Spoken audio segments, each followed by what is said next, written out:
Welcome to the Chantre Show. I've got a really interesting guest with me today. Now, would you like to introduce yourself and tell people who you are and what you do? Yeah, hello. My name is Kathy, and I'm a cinematographer based out here in Vancouver, British Columbia. But I've spent quite a lot of time in Boston and New York before this. And I primarily I primarily shoot narrative and commercial projects in terms of narrative, really tight, kind of those heart hard hitting and heartfelt dramas and psychological thrillers where stories where you can really stories where there's hopefully wait, I'm going to start over on that. No, no worries. yeah um yeah love shooting dramas especially, and those stories where the can really advance conversations in society. So yeah, I love like using that. film as a medium for that. I think that some of the best films are a place where we as a collective people, a society, world society, can go and look at some things that we need to process, at things that are below the surface, but by looking at them through film, they are brought to the surface to be discussed and looked at, and to questioned, to ask questions, to create dialogue, if it's done right. Oh my gosh, yes, for sure. I think film has such a power to it has such a power to create norms as well. And I think actually Mm, something recently that I realized from watching a colleague's documentary, actually, Michael Rice, his documentary As Black as You Are. And it was about the Black trans experience. And I think watching that, it made me realize the power of film, honestly, to even potentially like save lives. And yeah, it reaches out to communities, especially I think like underrepresented communities. And then it was crazy because yeah. that one, like, he had interviewed these like younger, I guess, like these young trans kids on the streets of Brooklyn who vogue, and a lot of them were talking about the Mm, show Pose and how like okay. the the queens and that are like idols for them. And it was crazy to see how for some of them like that it creates someone to look up to rather than shaming themselves on their identity or how they're feeling. And so that's kind of in that sense it's insane how It's beautiful. film can create norms and can say that you are okay and you are something to be like you can be proud of yourself. There was the right now, one of the things that's kind of in the media is the new Little Mermaid, how and how the actress that's playing Ariel is African American. And what was interesting was, um, there was a bunch of stuff on Instagram and TikTok about people's like having reactions. And what was a really interesting post was I saw where it was a post and it was um, young black girls watching this for the first time, like that were like they love Ariel, and then suddenly they saw Ariel looking like them, and it was just like it was it was the lights shining. And my daughter is mixed race. My wife is Vietnamese and I'm Caucasian American, and it's interesting because when we were watching, she loves Marvel. She loves like all the superheroes. And like, in the early Marvel movies, it was all white dudes. And then eventually she started seeing different representation, and she's like, "Oh, there's woman superheroes. This is awesome."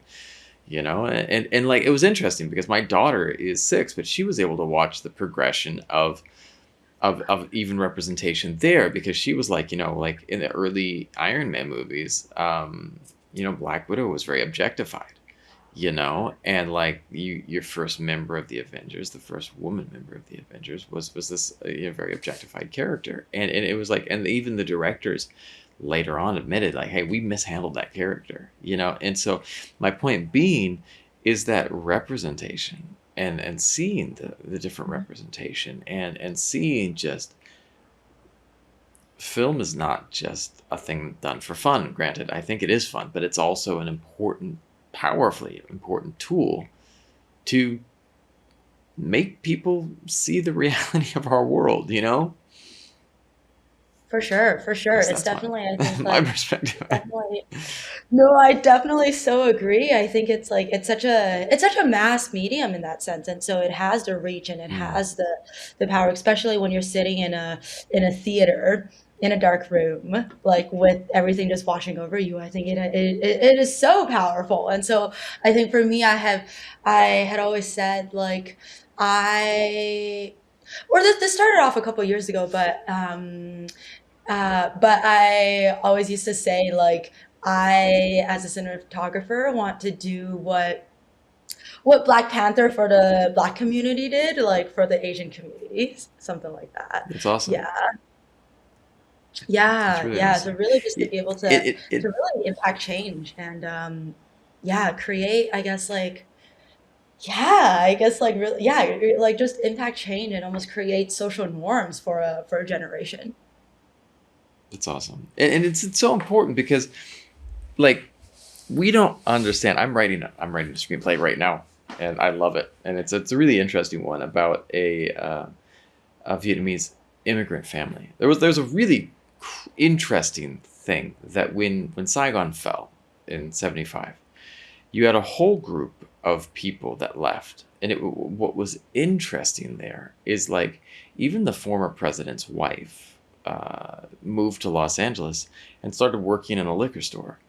And so you have this woman who was living in the presidential palace, who was this high level aristocrat, that suddenly is just in Los Angeles working the counter at a liquor store. And just to see this experience, and like, and we don't understand the experience of others, you know, and we judge people by this look, you know, and like everyone judges other people by just the first impression. And those impressions are always, almost always wrong, because we're filtering things through our lens.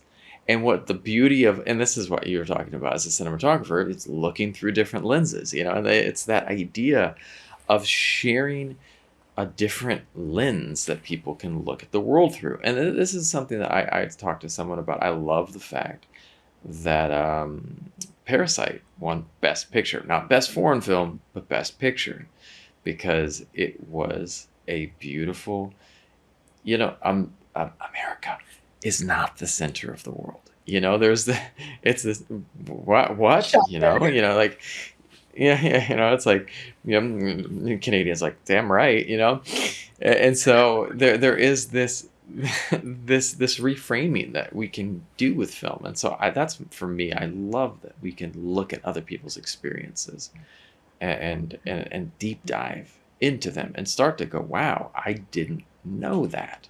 I didn't know. Mm.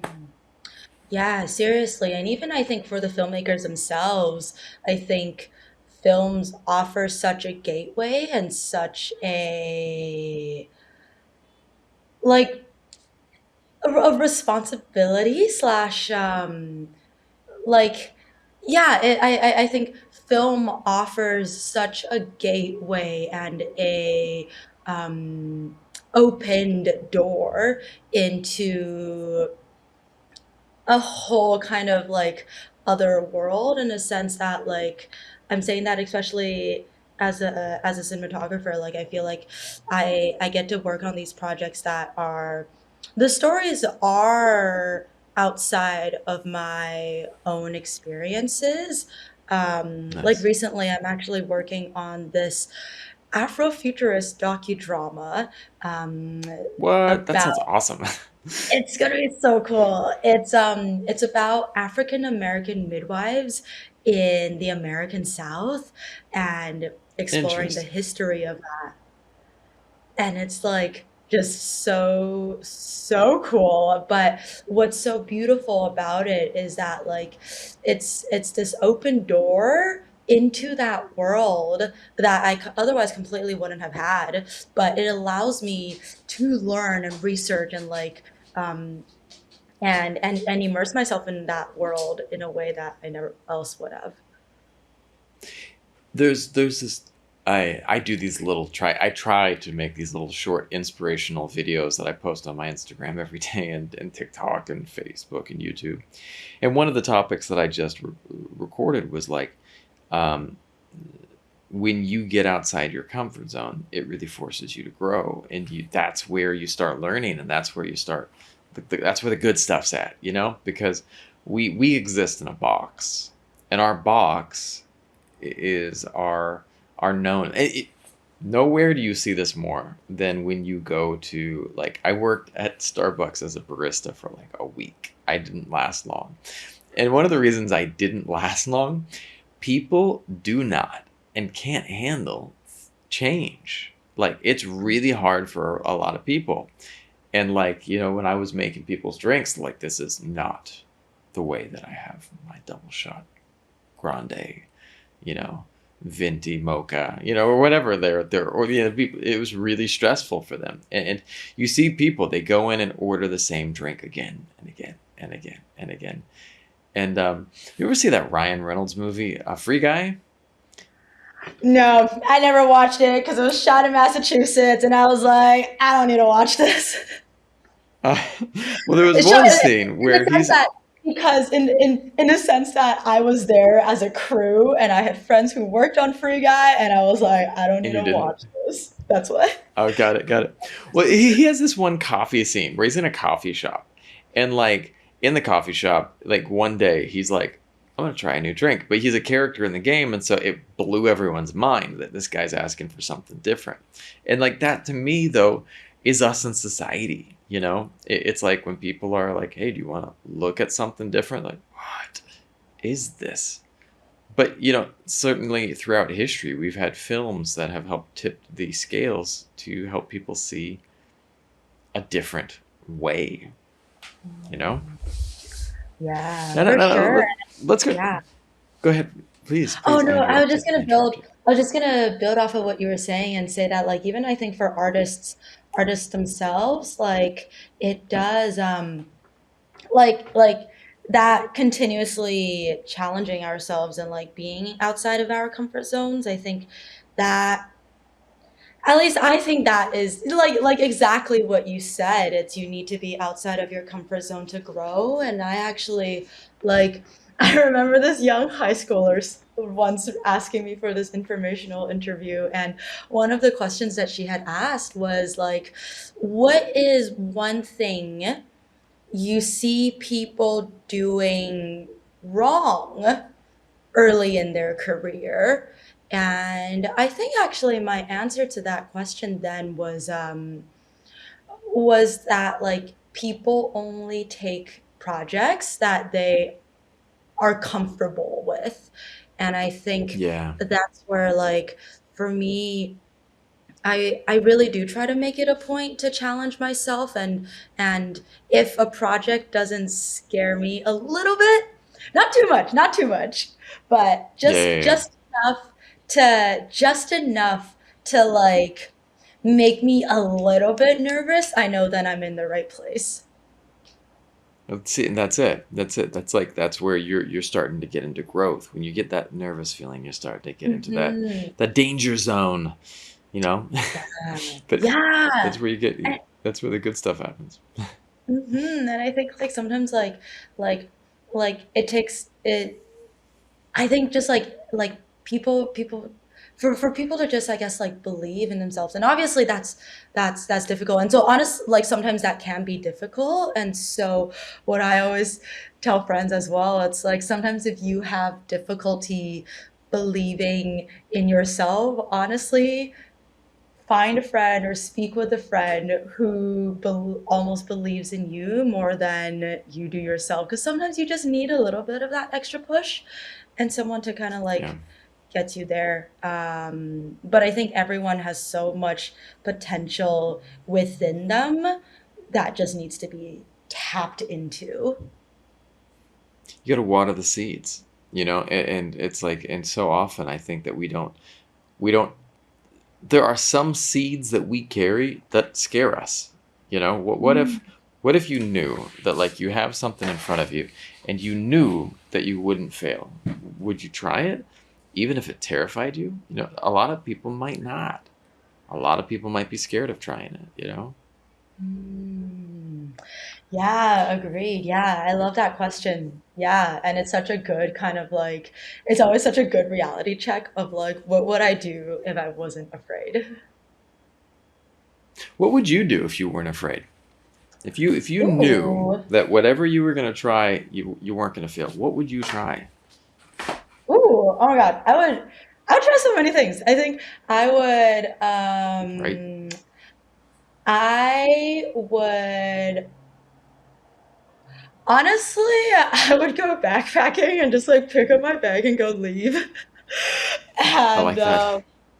yeah, just go try it. I would definitely pick my ass up and move to another country. I've been eyeing London for some time.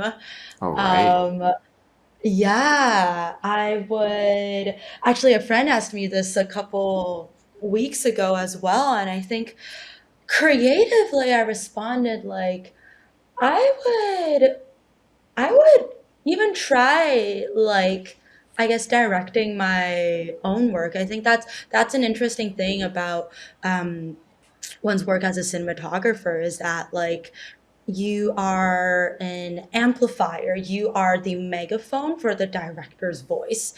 You are the one who Hmm. is imaging the film and supporting the director's vision. And I love, love, love those collaborations. And I think but it's interesting that you see often there's this trajectory where the biggest DPs end up becoming directors as well because you find that you hit Yeah. a limit in how much you as a cinematographer can do.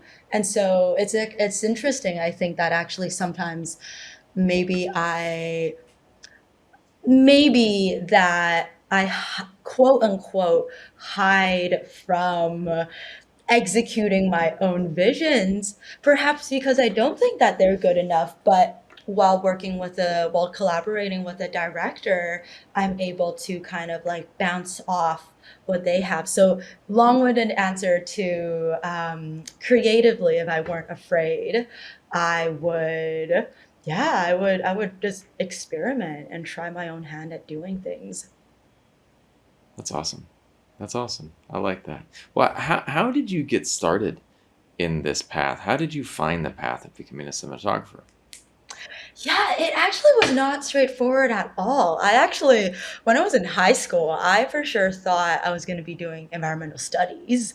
Like, Interesting. I, yeah, I like my high school superlative when I graduated was literally something like, quote unquote, most likely to reverse global warming. And I was obsessed with the environment then.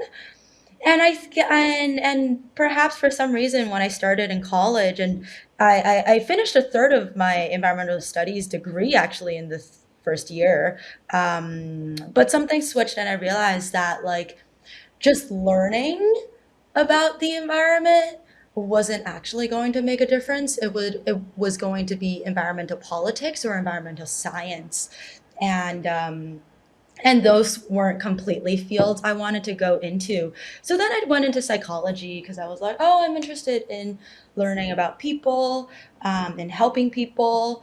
But then I kind of took my first cinema class and was like, oh, shoot, like this is This is where it's something at. just, it's where it's at. It was like the, how at home I would feel whenever I sat in that dark theater and whenever that like image started playing. And it was just like I had never felt that sort of naturally burning passion within me that just it came so easily and it literally was like a fire. Like I would find myself, just like there was, I did my first video project, that year. sophomore year of college, I guess, and I found myself running to the library in order to just like squeeze out more editing time.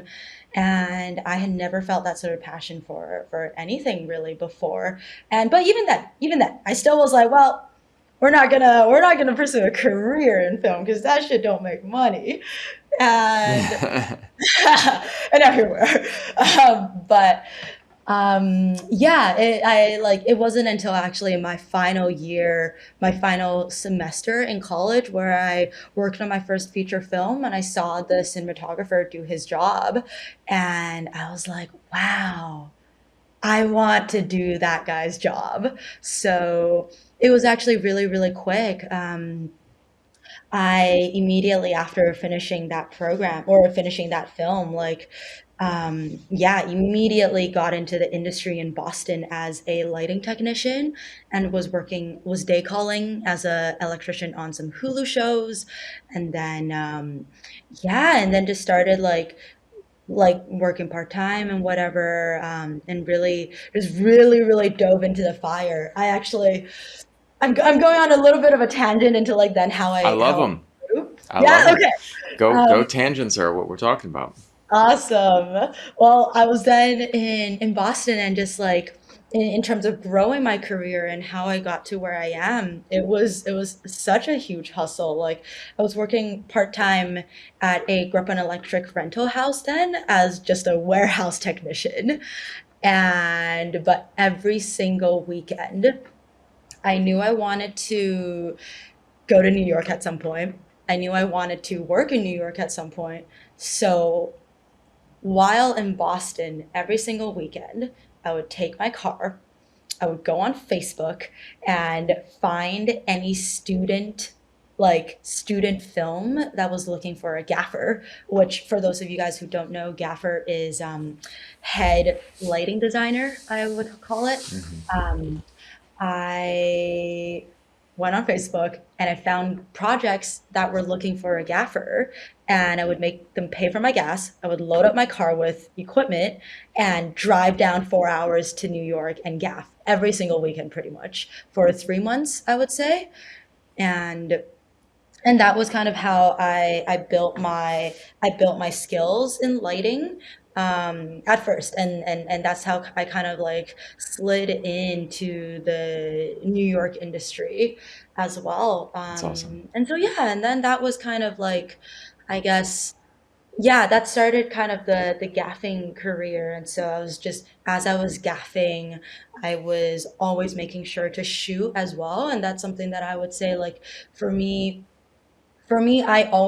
I knew I wanted to be DPing. Like I knew I wanted to be shooting. And so um, for me, I always kept that as a very, very clear goal. And I know sometimes that it can become easy to get sidetracked in the sense of like get sidetracked on your goals in a sense of like, oh well, this other thing is bringing me really good money right now. Like I have oh, if I don't do this, then I'm not gonna have I yeah, like if I stop doing this, then I'm not gonna have the money. Or it's like, oh, this I mean like it's this is easier right now.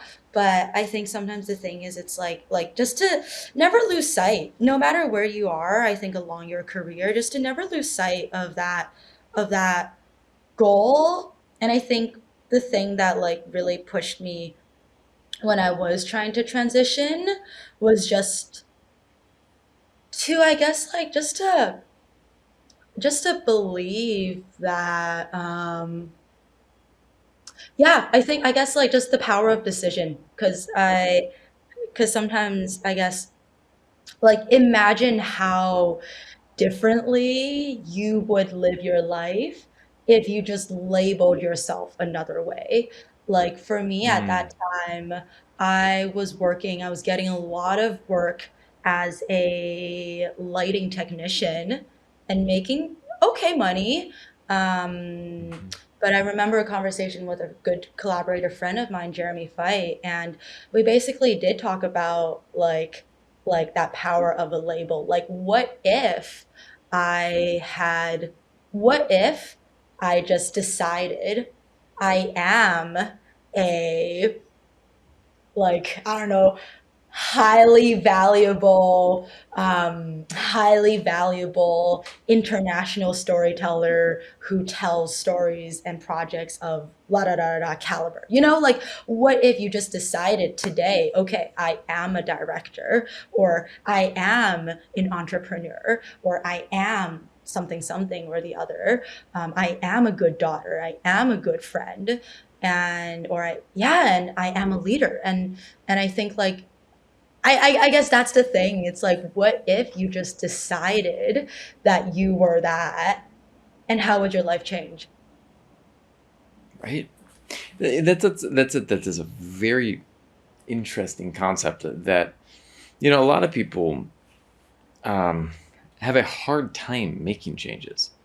And like one of the things that's one of the most challenging things is that new label. Like my friend is just beginning her podcast, and so she's like releasing her first episode this week, and she's like, I'm going to be a podcaster. I was like, there's no change that happened in you between last week and this coming week. It is simply all of the stuff that you need to be successful at what you want is in there.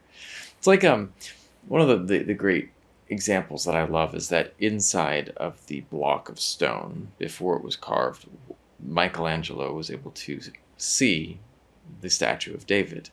It was in there. It was inside the stone. He simply had to help remove the outer layers that were blocking people from seeing the statue. But it was always there. The potentiality was always there. And so it's simply about changing the label, changing the way we identify ourselves. So I am a director. I am this.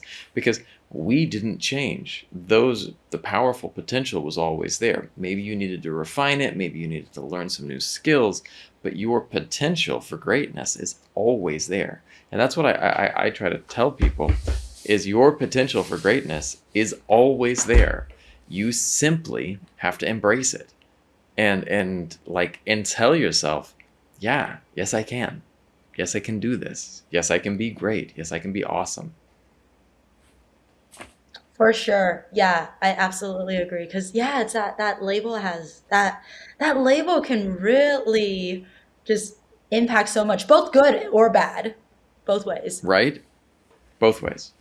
And Mhm. this is so true. But I think that so often when I became a father, I had to learn to be really careful to not. Um, a child can do a dumb thing. There are dumb things that all of us do, but that doesn't mean the child is stupid. And you have to be really careful because I hear parents. My daughter was at school the other day, and one of the kids yelled at her, "You're stupid." And I was like, and she was like, didn't make her happy. She got upset. She told me about it afterwards. And I was like, you know what? That child probably, I said, why does this little kid call another kid stupid? Well, there's probably someone who's telling that child they're stupid at home. There's Mhm. probably a parent that is using that term and this child repeats it. You know what I mean? And it's not like this kid just suddenly had that pop up. It has to be there. And so we as parents, you know, we have to be really careful what labels we put onto to children. And as adults, we have to be careful about what labels we give ourselves. I can't do that. I'm not a director. I'm not this. Well, maybe you are, but you just haven't seen it yet, you know? Oh my gosh. Yeah, it's even interesting. Do you have any siblings? I'm curious. Yeah, I have an older sister and a younger brother. Oh, interesting. Okay, cool. Yeah, I have a younger brother as well, and I'm bringing that up to say, like, like, I feel like even within siblings, just to think for all ourselves, like, are there things that you have labeled for yourself that, oh, this is not me. This is something that my brother or my sister does, Yeah, but this is right, not me. right. Yeah, like, and for me, for the longest time, that was like entrepreneurship, like, money. That for me, I was like, oh, my brother is gonna be the money making one. I'm gonna be the artsy one. But I think that was also a fear, in a sense, that, like, oh well, I didn't understand money. I didn't, and as a result, like, I Absolutely. put that as, like, not me, you know. And but that's Yeah. so that's just erroneous in a sense, and it's coming from a place of fear rather than anything. And so recently I actually like I started to learn so much more about entrepreneurship, and like realize that wow, like this is a muscle. No one is born an entrepreneur, but Right. like Right. yeah, no one is born an entrepreneur, but you can train, you can grow into one. You can be like, and it's such a mindset as well. So This is something that I'm pushing into for my podcast. I am pushing into the not like big finance, but the financial literacy stuff. I'm trying to bring more people on because for me, I was not educated in school or by my family about financial literacy. And to me, it's just such an interesting topic. I've had people on that are just like, whoa, what? That is such a simple concept, but it's just like my mind was blown. And I grew up, with all this self-talk, like, well, I'm not good with money. Well, I'm not this, I'm not that. And it was simply because I didn't have information, which goes back to what we were talking about with film in the beginning and the role of content. And because, I used to be, my goal was to be a filmmaker and like make movies, win an Oscar. And lately, I've kind of been reframing what it means to be a filmmaker because I find that I have almost more effect by the content that I'm able to release daily. I'm able to get out content every day. And granted, I still would love to make some of the features that I've written, but it's not as important for me because what I'm seeing is that I'm a storyteller, I'm an educator, and again, filmmakers have to realize they are educators, they are teaching people. It's an educational medium. You know what I mean? And so I love it. You're preaching to the choir. Now, because you brought up entrepreneurship, what are some of the concepts that you've been learning lately about entrepreneurship? oh, hmm. Honestly, I don't know if this one is as widely recognized, and maybe it is. But honestly, like the strength of community, like Do tell. I kind of I think I know what you're going for, but I want to hear your experience. Tell me what you mean by yeah, that. um, like in Vancouver, I had recently, I guess, gotten to know this this business coach really, and she had actually introduced me to this group of entrepreneurs that she belongs to, and it's been just so beautiful as well, like being mentored by this business coach to see like how how strong it is just to like both have an individual and a mentor who you can always kind of like bounce things off of and seek feedback and grow from, but then also kind of like access to a larger community of people who are doing similar things to you.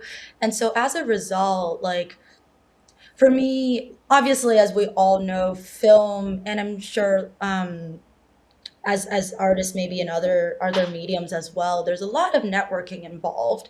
Yeah. And Yeah. at this beginning of my career, I used to always think that, oh, networking like vertically, like if I just like network high, like I'll grow fast. But I think the thing that I'm really learning now is that there is so much strength and value in growing horizontally. And what I mean by that is like Ooh, I like that. growing, yeah, like growing and connecting with your peers, with collaborators who are on the same level as you, because those people, that is the most rewarding sort of relationship. I think that networking vertically is still important for, say, mentorship, for exposure to a higher level.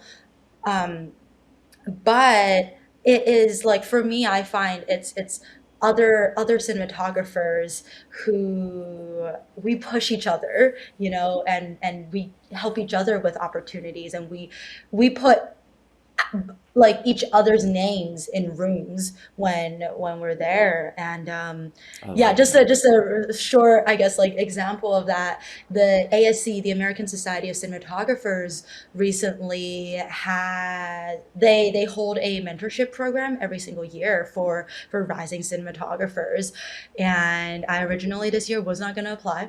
It was literally 3 days before the deadline, and I met with a fellow Mexican cinematographer in Vancouver, Belen Garcia, and we decided the 3 days before the deadline that we were just going to push each other to do it. And honestly, like 10 minutes before Yes, like 10 minutes before the first deadline, I was like, like shoot, like this is going to be, I'm not ready. But then they pushed, and so we ended up pushing each other to submit, and we helped each other hone in our application essays as well. And as a result, like we both got in to this very prestigious, like, yes, thank you, like this very prestigious American Society of Cinematographers mentorship. And now we both have this like very respected, highly like really like high echelon cinematographer as our mentor. And it's just that's incredible. rad. Yeah. That's so awesome. See, two things I want to unpack there. First of all, is if you don't try, what was that Michael Jordan quote? You miss, 100% of the shots you don't take. And I know cliche, man, it's true. It's true. If you don't take a chance, you never succeed. But the other thing that pops up with that is that the importance of community. All of the best gigs or opportunities and things that have happened in my life have happened because of someone I knew. And it wasn't someone that I tried to work my way up, which is what you were talking. Like it wasn't a vertical thing. It was someone that I had helped at some point in time, and then they returned the favor. It was this expansive type of networking. And I think that's what people forget, is that it people can sense when someone's trying to get ahead, and a little alarm bells go off, and like people kind of go, oh, this someone wants something or needs something. But yet, if you can come in and help people, and there's a reciprocality to it, it's like, then it's just this beautiful symbiosis where we're all integrated, working together on some common, just beautiful journey, and that to me is so cool. And I something I love. Yeah, I grew up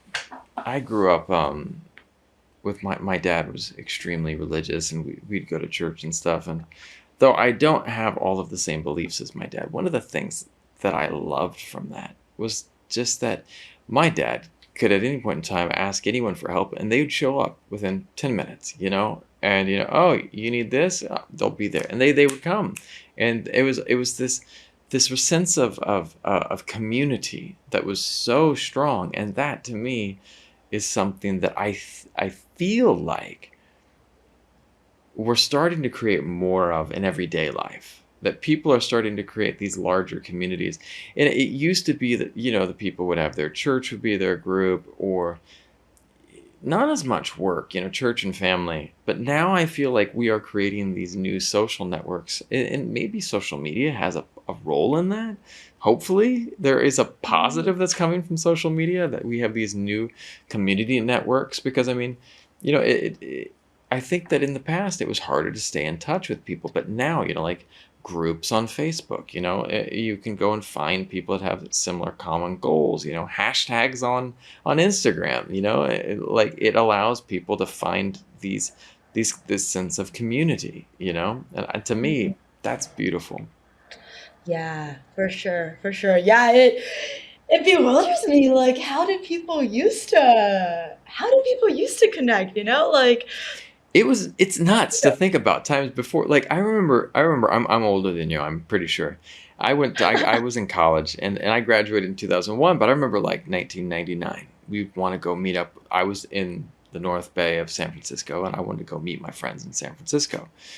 And we'd give each other a time and a location. I'll meet you at the Pier 39 at 3 p.m. We'll be in front of this statue. And then you'd go. And then you'd get there and hopefully you see the person. But there were times that you didn't.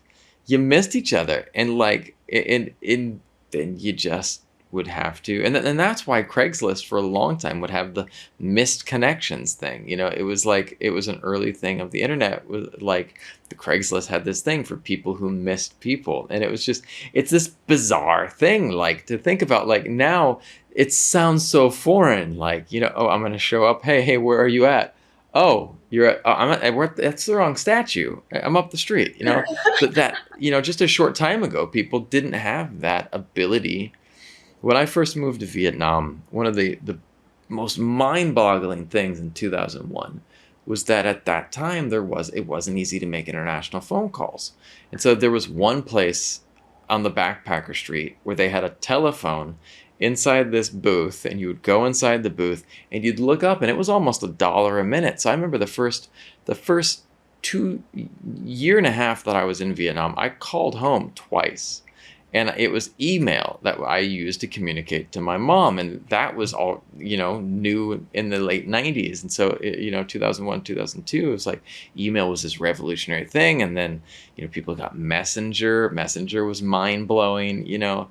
But Yeah. it was crazy because now I FaceTime with my mom every single day. And my daughter, you know, is 6 years old, but she talks to my mom like it's like she's in front of her every day. She knows her cousins that are growing up on the other side of the world, but they're like, hey, we set the iPad up, and then they just play in the extended space. So it is mind blowing the ability that technology is giving us to create larger communities. So, Mm.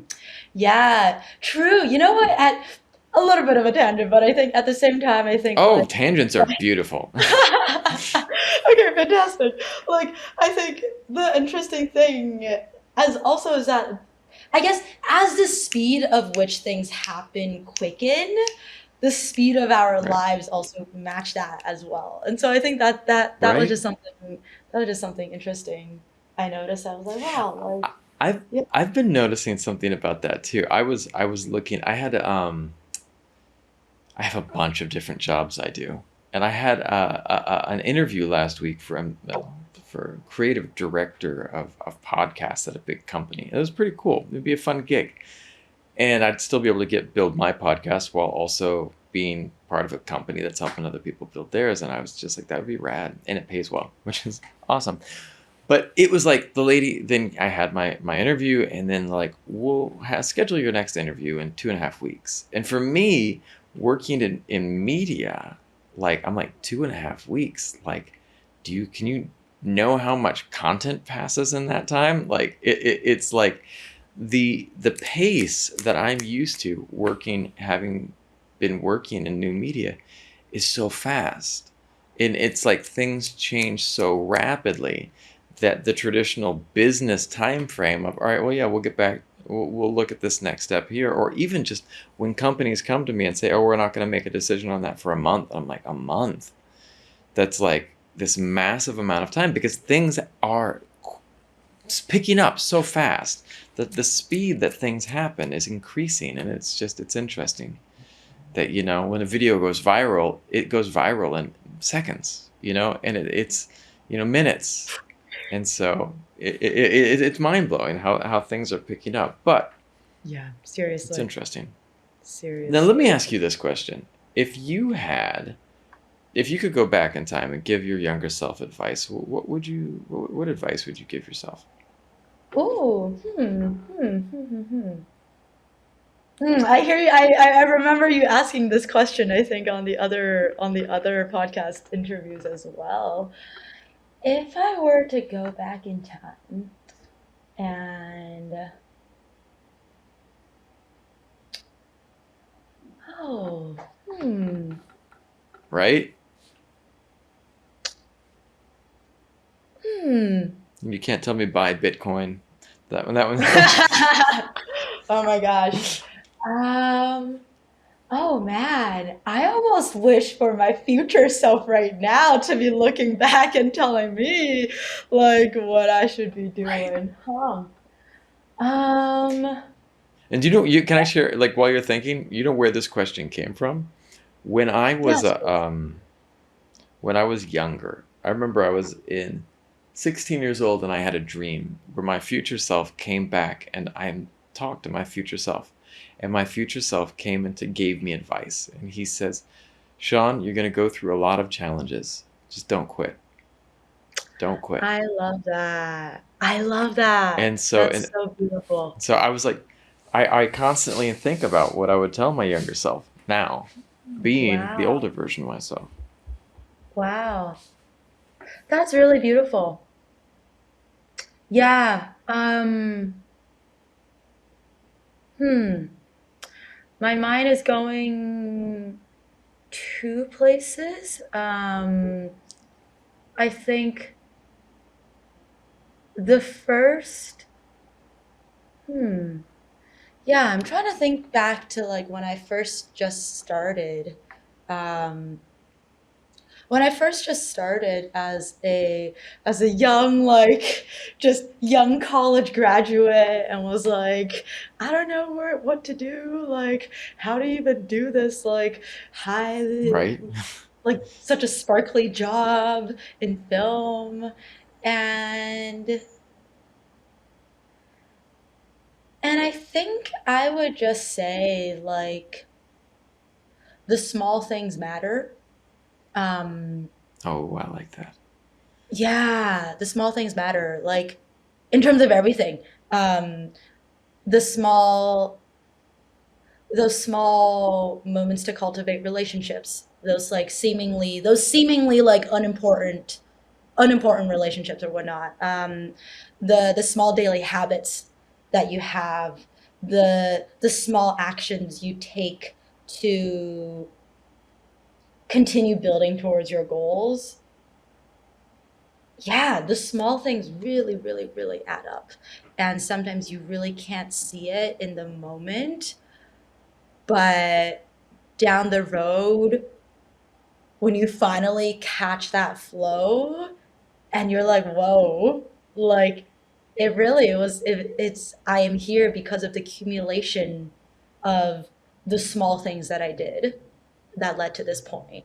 It honestly, it's never like it's actually yeah, like kind of like building off of that. I used to think when I just graduated, when I just started in film, I used to think that oh, it's this one thing, you know, it's that one project that just blows you up, and maybe in a sense like maybe acting Maybe. that could kind of be true, but it's also that when you get to that point, it's always the millions of small things that you had done Yes. leading up to this point that make you ready for this next career For, move, that make you ready for this next yep. project. So it's never actually just that one thing. It can feel like that, but it never is. And so, yeah, I think going back, I would really say it's like, it's the small things.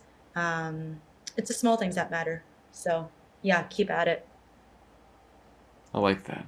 Now let's imagine one last thing. You have Aladdin's lamp. What would you wish for?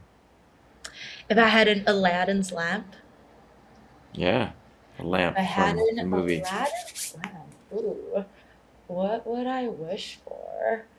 Um, hmm. I think if I had an Aladdin's lamp, well, this is gonna sound so cheesy, so prepare yourself with a lactose pill. But I think if I had an Aladdin's lamp, I think I would wish that everyone just stay true to themselves. Like everyone lead from their heart, I like that. um, and stay true to themselves and act from the heart. Yeah, I think that's it. I like that. I think that we often try to chase after, like, I sit there and think about my career.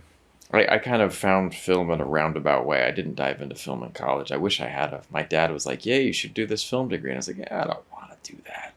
It's like my father was pushing me towards film, and I was like, I'm going to do something else. And I Okay. studied history and philosophy. I was a philosophy person, an Eastern philosophy, and I came to Asia just to kind of learn more languages. And I had studied Taoism and Buddhism, and I wanted to see, Wow. to come, and I love Zen Buddhism, and it's just, I guess, it was what I liked. It was interesting. I had a great mentor in university, and I wish that I had have gotten started earlier. But then that wasn't my path. My path was the path that I took. It was the path that created me and helped me become who I am. And I think that so often we we judge ourselves by the journey other people have. And what we have to remind ourselves is that was their journey. And this is yours. Certainly you can change it. Certainly you can change because you have the power to change in this present moment. You always have the power to change because you are conscious. As long as you're still conscious, you have the ability to make change in your life. But you still have to be honest to who you are. And it's like for me, all of that philosophy I studied, all of that life learning that I did in the years I spent studying world religions and philosophies is now coming out in this, Mm. in my podcast, in the media that I'm creating. I'm teaching people about life and how to be them. And that to me was like, wow, well, that's my journey. And it might not be someone else's journey. You know what I mean? And so it's just, I have to embrace who I am and then be the most awesome version of me that I can. And be completely unabashedly proud of that. Yeah. Oh my gosh. Yes. Yes. That authenticity and like I think a word that I've been thinking a lot about lately is integrity as well. Like Yes. staying, yeah, integrity, staying true to yourself, to your own values and being honest, and I think yeah, whether yeah. But yeah, I wanted to just mention something real quick when you were talking about Please do. um basically in a sense of like comparing your own journey with others' journeys. And one thing that I haven't mentioned yet during this podcast is yeah, actually like I I actually had to uproot recently, like last December, I had to move after 7 years of being in the US back to Canada. And I had to Oh, wow. uproot my entire kind of basically adult network, all my friends, all my social life, like this identity as well over in the States, and move back to Canada to living in my parents' home, in my childhood Um, bedroom, like on my literally like IKEA twin size bed, and it was like that sort of transition. And I'm mentioning this to say that the transition was really tough at the beginning, and I found myself comparing. I I found myself comparing myself a lot with friends who we had kind of started out together, and they were doing really cool things, and I was like, wow, had if I had only stayed in the US, would I have been like would I have been like so much better now, like I saw friends who were doing really big commercials, and I was like, we started out together, and it was really really tough, and those were some really low mental health days. Um but ultimately, and I don't know if like I have completely formulated like, oh, the best advice I would give myself to back then, but I think it would again just be like, just trust in the process, like just do your own thing, just do your own thing, and like yeah. do the best that you can in your current Yeah. situation, and it will pay off down the road. Yeah. Yeah. I try to, when I wake up, some days I don't know what I'm doing. Some days I don't know where I'm supposed to be going. But if I can do one thing today, if I can create one thing today, then that might be enough to hold me over until I have that inspiration, until I suddenly have that light. What can I do today? What can I do? What can I do in this present moment? Sometimes what I can do in this present moment is go to bed. Sometimes it's rest. But sometimes it's to create something. Sometimes it's to share something. And I think that if we can stay present, we can, that what is in my control in this present moment? Because we always have control over the way we react to our present situation. And that to me is where the magic's at. For sure, for sure. And just to build off what you were just saying as well, because basically I what love you're it. saying is just like, in a sense, a daily habit of creating one thing a Yeah. day or doing one thing a day. And that's the thing that I remember listening to this podcast, this other podcast, and um, yeah, and they were talking about how just like sometimes like we can be so protective about our creativity, like, oh, we need to be feeling Right? perfect, like what? Like you need to be feeling perfect in order to create and whatnot. And I'm definitely still very much guilty of that, but I'm trying to be better at it. But it's really it's like it's a muscle. Like you can't just expect inspiration to just strike. You need to have like created enough opportunities for it to strike as well. And in order to Yeah. get there, it's like you need to when on days you aren't feeling good to do it. And so um at some point, like a couple months ago, I was feeling really just burnt out and not creative at all. And I felt like my images, like the quality of my images had really suffered as a result. And so in my recovery month of becoming a human again, I made myself I made myself say, I'm going to capture, edit, and send one photo a day, like to a friend. I love Just that. like, yeah, just minimum. What's the minimum? What's the lowest minimum I can do every single day to work towards my goals? And I think that's the thing. Yeah, it's your, I guess the quality of your life is determined by the lowest standards you set for yourself, not actually how high your goals are. Oh, I like that. So you got to set those goals high. Set those goals high and also, yeah, set those standards as well. And I think it's yeah, Yeah. it's yeah, because it's not actually it's not how high your goals are, because if you don't have a way of reaching them, but it's about what are your lowest standards on the daily for yourself. Ah. Yeah, yeah. Ah. Ah. Ah. Ooh. I Right? like Yeah, that. seriously, I like seriously. that. It's like, I get it yeah, now. you can, Oh, that's interesting. right? Think about that. Like you can say, oh, I want to lose 50 pounds.